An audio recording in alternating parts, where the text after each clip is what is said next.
Troisième partie et fin conclusion. Hein. Alors que nous avons le monde d'en haut avec l'oracle chamanique, nous avons la sérénité avec les fées. Accueillez l'agréable et paisible énergie vibratoire de la sérénité. Donc voilà, sérénité, spiritualité nous amène à sérénité, se reconnecter à cela. Le colibri, alors que nous avons le colibri d'un côté, nous avons la patience. Alors pour moi, c'est vraiment œuvrer petit à petit, avoir cette patience-là, d'avancer pas à pas. Comme le colibri, on met goutte par goutte, patience. Accueillez chaque moment avec patience et lucidité. Alors que nous avons la montagne sacrée, hein. Nous avons la montagne sacrée, nous avons la foi de l'autre côté. La foi spirituelle est une solide assurance du cœur. La montagne sacrée nous parle quand même de solidité. La montagne, ça forme un triangle avec les bases stables. Voilà, ça symbolise la terre aussi. Hein. Et l'élévation en même temps. Donc, il y a cette foi qui nous élève, qui nous porte, qui nous élève. La montagne sacrée. L'enfant. Alors que nous avons l'enfant, notre enfant intérieur, et se reconnecter à notre enfant intérieur, à la magie de l'univers, notre spiritualité, on a confiance. La confiance, c'est avoir suffisamment foi pour continuer d'avancer et assez d'assurance pour y arriver. Voilà. Donc, se reconnecter à son enfant intérieur pour acquérir cette confiance-là et cette foi, cette détermination. Et là, on a la chouette qui nous parle aussi de sagesse due aussi à l'expérience, hein, d'intuitivité, de sagesse. On a de ce côté la créativité. Regardez ces couleurs. Laissez votre flamme créatrice opérer sa magie.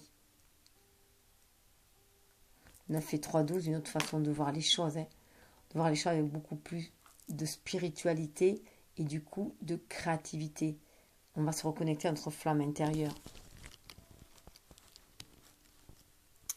Et sous l'oracle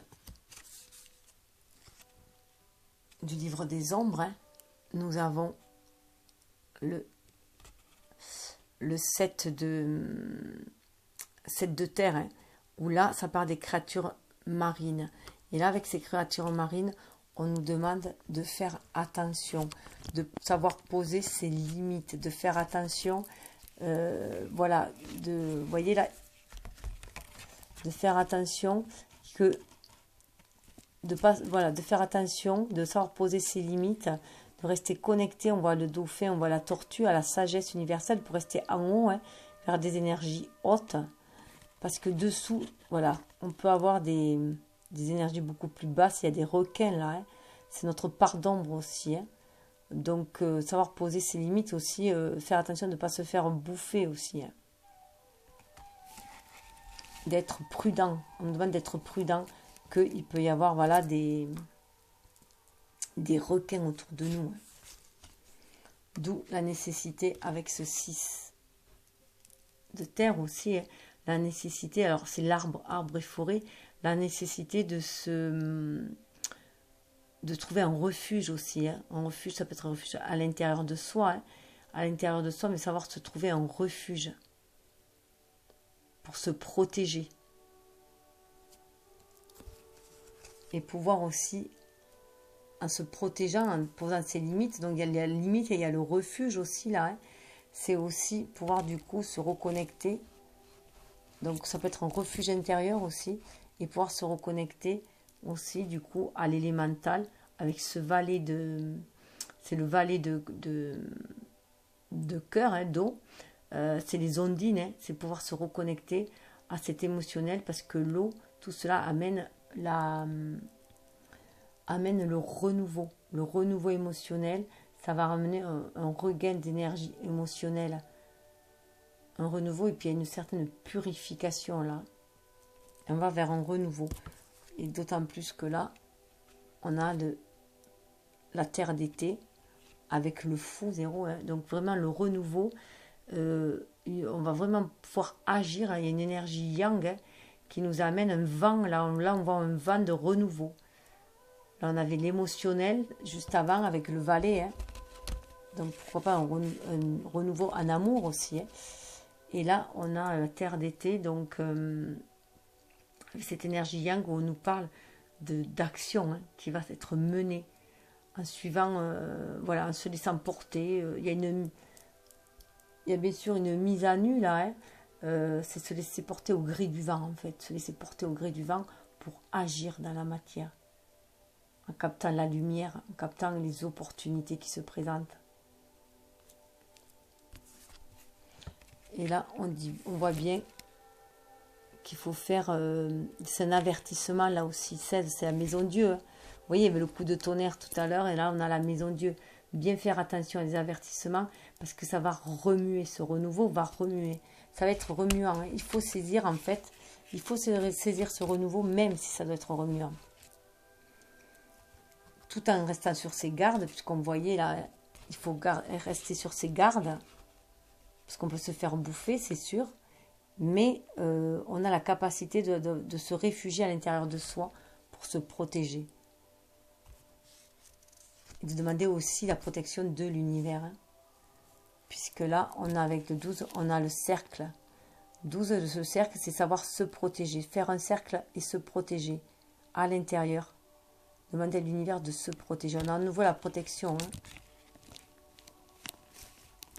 Donc il y a une nouvelle façon de voir les choses là, avec beaucoup plus de spiritualité. On sait que l'univers est là pour nous guider, nous protéger. Et là on a le 11, on a la justice. On sait que de toute façon il y aura toujours une justice divine. Que après que la roue tourne aussi, hein, qu'il y a une justice divine. Et que surtout que l'on sème. Que l'on récolte ce que l'on sème aussi. Hein. Que l'on récolte ce que l'on sème. Donc, il va y avoir le temps de... Ça, c'est le temps de la récolte. Hein.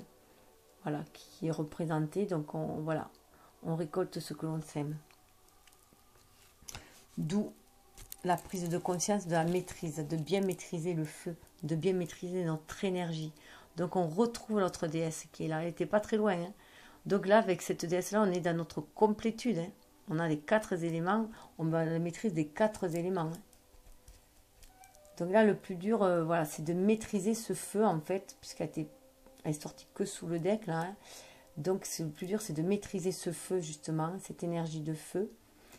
Comme on voyait, puisqu'on était encore dans la colère et la rage. On pouvait avoir encore des peurs, de la colère et de la rage qui remontent à cause des peurs, hein, notamment la peur de la trahison, là, qui est ressortie, hein. Donc, des crises comme ça de colère qu'on peut avoir qui remontent, qu'on ne sait pourquoi. Et en fait, ça peut venir de blessures de vie antérieure aussi. De la petite enfance, mais aussi de vie antérieure. En tout cas, il y a une maîtrise du feu là. On est capable, maintenant, on sait qu'on est capable de maîtriser ce feu-là, de l'entretenir aussi, ce feu. On a la capacité de l'entretenir. De l'alimenter. Et on est prêt à suivre. On est prêt à aller de l'avant là, chercher une certaine stabilité. 4, une stabilité mentale. Une stabilité mentale parce que maintenant, pour agir, on suit les signes, on suit les synchronicités. On se laisse mener par l'univers.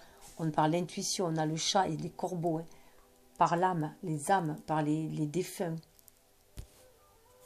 Il y a un trèfle là aussi, par la chance.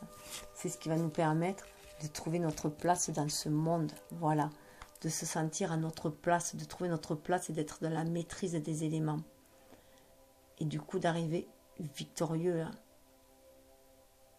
Donc là, on passe par toutes les étapes aussi. Hein. Les étapes dans notre vie.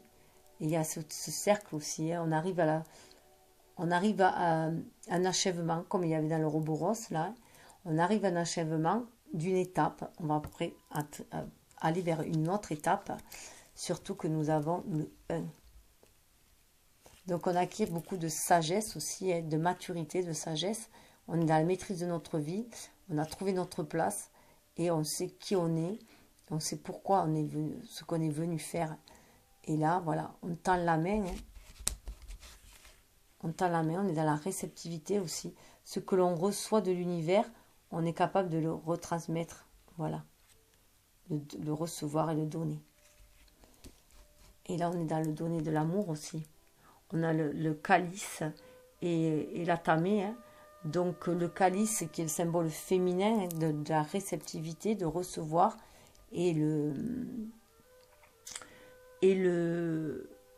la tamée qui est le symbole phallique aussi du masculin et qui est dans le donner. Hein. Donc il y a la complétude. On atteint déjà une complétude en nous, dans notre énergie masculine.